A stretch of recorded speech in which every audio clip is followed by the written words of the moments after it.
দেখুন, সত্য সেলুকাস কি বিচিত্র এ রাজ্য, আর ততোধিক বিচিত্র হচ্ছে এ রাজ্যের রাজনীতিবিদরা। শাসক দল একদিকে বলবে যে নির্বাচন কমিশন কেন এত কড়াকড়ি করবে, আর কার্যক্ষেত্রে যেখানে তৃণমূল শক্তিশালী সেখানে ভোটের আগে বিরোধী প্রার্থীদের ওপর হামলা হবে এইভাবে। দেখুন, আপনারা দেখেছেন ভাঙড়ে যখন আরাবুল ইসলাম দিনের পর দিন গুন্ডামি করেছে, শিক্ষিকাকে জলের জগ ছুঁড়ে মেরেছে, দিনের পর দিন এই অনুষ্ঠানে আমি তার প্রতিবাদ করেছি। কিন্তু এই 2026-এ ক্যানিং পূর্বের আইএসএফ প্রার্থী সেই আরাবুল ইসলামের ওপর হামলা কেন হবে? এই প্রশ্নও আমরা সমানভাবে তুলব। বলুন তো, দাঁতনে বিজেপি প্রার্থী অজিত কুমার জানার ওপর যে হামলা হলো প্রচারের সময়, মোটর বাইকে আর গাড়িতে আগুন ধরিয়ে দেওয়া হলো, ভাঙচুর করা হলো, গণতন্ত্রের উৎসবের আগে এসব কাব্যি বাদ দিন, কিন্তু সভ্য সমাজে এটা চলতে পারে নাকি? আর দুটো ক্ষেত্রেই অভিযুক্ত এক এবং একমাত্র তৃণমূল কংগ্রেস। প্রদীপ্ত কি বলবে শুনবো এবার।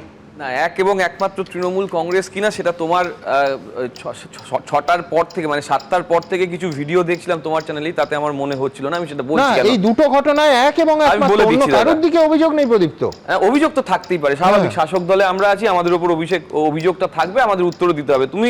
তুমি সুকুমার রায় দিয়ে শুরু করছিলে, আর এই এত সেনাবাহিনী, এত মানে গাড়ি ফাড়ি, বিভিন্ন যুদ্ধের সমরাস্ত্র গাড়ি দেখে তোমার রাজা রাজা মনে পড়ছে। না না, আমার রাজা রাজাটা ওই সত্যজিৎ রায়ের লেখা অনুপ ঘোষালের সেই বিখ্যাত গান, যেটা বলছে ওরে বাবা চেয়ে দেখ কত সেনা চলেছে সমরে, কত সেনা কত সেনা।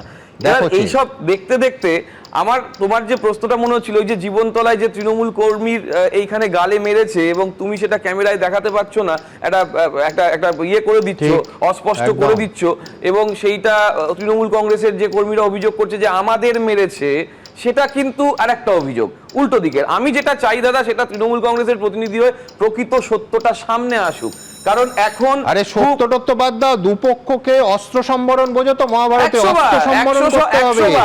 এবং দ্বিতীয় যে কথাটা দাদা, পশ্চিমবঙ্গে আছে সেটা হলে তুমি শুধু বলছিলে যে তৃণমূল কংগ্রেসের বিরুদ্ধে অভিযোগ, আমি সেখানে পাল্টাটা দেওয়ার চেষ্টা করছি যে তৃণমূল কংগ্রেসের বিরুদ্ধে অভিযোগ কিনা এবং সেটা কতটা সত্য। এবার তুমি যখন কমিশন বলছে পিসফুল ভোটের কথা, তোমার দলের নেতা এক্ষুনি দেখাবো সে বলছে পিস করে কথার কথা, তো এই পিস হলে আর ওই পিস হবে না। অভিজিৎ বাবুর বক্তব্য তুমি দেখিয়েছো, আমি এখানে দাবি করছি ইলেকশন কমিশন যথাযোগ্য ব্যবস্থা নিক, সেই দমটা আমার আছে, কিন্তু আমি একই সঙ্গে ওই পিস করার মধ্যে দুটো পিসের কথা বলবো। একটা পিস দেবদাস মণ্ডল, একটা পিস স্বপন মজুমদার। দেবদাস মণ্ডল হাবড়ায় যে বক্তব্য রেখেছে গত 3 দিন আগে, কেউ ভিডিও দেখে নিক। আর স্বপন মজুমদার কয়েক সপ্তাহ আগে ওই ধর থেকে মাথা আলাদা, এই মাথা থেকে দেহ আলাদা করে দেবে, মাত্র 2 পিসের কথা বলেছেন উনি।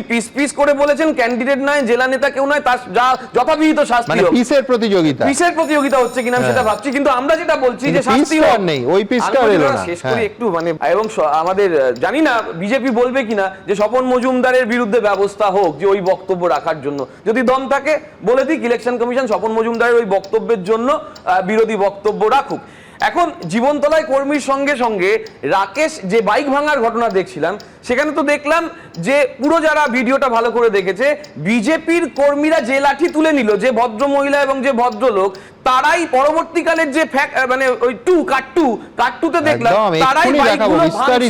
তারাই বাইকগুলো ভাঙছে। শুধুমাত্র দোষ কি, ওই আমরা জয় বাংলা বলেছিলাম, মানে জয় বাংলা বলাতে তো দেখলাম আমাদের বিরোধী দলনেতা সে তো মোটামুটি মাইক্রোফোন নিয়ে প্রায় তেড়ে যাচ্ছে বিভিন্ন জায়গায়, এবং তার যে ভাষা, সেই ভাষা প্রয়োগ, সেটা নিয়ে কিন্তু ইলেকশন কমিশন কোনো আজবদি কিছু করতে পারলো না। দেখুন আমাদের এক নেতাকে প্রদীপ্ত তার সঙ্গে এটা বলবে না যে ছবিটা তুমি চমৎকার তুলে ধরলে, রাকেশ সিং এর ছবি, সেখানে দুটো এফআইআর রয়েছে প্রার্থীর বিরুদ্ধে, সেটাও ইসি করেছে। জাস্ট সেটাই বলতে চাইছিলাম যে সেই ক্ষেত্রেই দুটো ঘটনা তোমাকে, তুমি একটা ঘটনা উল্লেখ করলে, তার সঙ্গে সঙ্গে ওই বিধাননগরের যে ভদ্রলোককে গ্রেফতার করেছে, বোধহয় আগামী কাল অবধি বা পরশু অবধি তার জেল হেফাজত আছে, যে তৃণমূলের ভোট কর্মী বা কাউন্সিলর, প্রাক্তন কাউন্সিলরকে যাকে গ্রেফতার করেছে বা কিছু এরকম একটা ঘটনা, তো তাকে যদি করতে পারে, তাহলে এদের বিরুদ্ধে এফআইআরটা কেন হবে না? আমি বলছি গ্রেফতার করে থাক, এফআইআরটা কেন হবে না? তার মানে কি সেই জায়গাটা আমরা পৌঁছে গেছি যে জায়গায় পরিষ্কার ইলেকশন কমিশনের যে প্রশ্নগুলো স্যার এতক্ষণ তুললেন, সেটাই একটা জায়গায় এমন ভাবে হচ্ছে যে দেখানো হচ্ছে যে কত অশান্তি তৃণমূল করছে, একটা অপটিক্স তৈরি করে দাও। আর একটা জায়গায় ইলেকশন কমিশন যখন যেই যে জায়গায় বিজেপির যে নেতা কর্মীরা যে সমস্ত অন্যায় কথা বলছেন, তার বিরুদ্ধে ন্যূনতম স্টেপ, একটা ঘটনা দেখো যে ন্যূনতম যে তিনটে উদাহরণ বললাম, যে তিনটের কথা তোমাকে বললাম, স্বপন মজুমদার, দেবদাস মণ্ডল, শুভেন্দু অধিকারী, লাল চুল কানে দুল, এটা শুভেন্দুদার কথা, দেবদাস মন্ডল, লাল চুল কানে দুল, কোনো কিছু হবে না লাল চুল কানে দুলের ক্ষেত্রে। তাহলে আমার বক্তব্য যেটা তুমি শেষ করতে বলবে সেটা হচ্ছে যে কংগ্রেস ফরাক্কায় কংগ্রেস কর্মীর বাড়ির ছাদে বোম ব্লাস্ট হয়ে গেল, কোনো খবর মানে আলোচনায় আসবে না, কারণ কংগ্রেস তো ছোট দল, কিছু করার নেই। ফলে কংগ্রেস কর্মীর ফারাক্কায় বাড়িতে যদি কোনো বোম ব্লাস্ট হয় গতকাল, সেটা পুলিশ কি ব্যবস্থা নিয়েছে সেটা আলোচনা হবে না।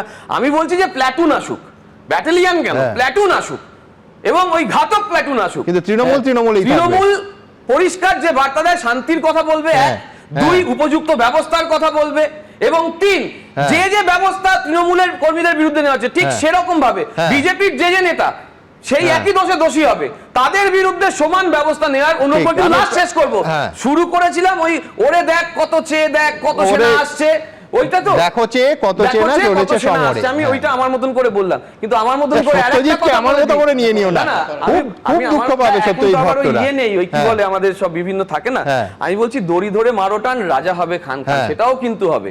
এবিপি আনন্দ, এগিয়ে থাকে, এগিয়ে রাখে।